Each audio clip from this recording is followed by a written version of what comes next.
Alright, YouTube. This is pretty much the finished product. Okay, this right here is the smoked sausage, and they done. I just got them sitting on soak, letting them chill, soak up all that juice. And you know, a lot of people like to cut theirs up into bite-sized pieces, but around here we like to do them whole. You know. And this not andouille. This is the Big Texas smoked sausage. You know, makes for a real good flavor. I like it. And so that's done. Just soaking. And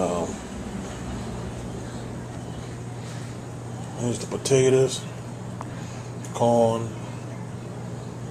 the tender turkey necks. I have a piece out there. And the shrimp. Remember them big shrimp? Still pretty big. So, whenever you want to know how to do a seafood boil, just come to 321 Windows channel and see how we do it, baby. Signing out. Peace.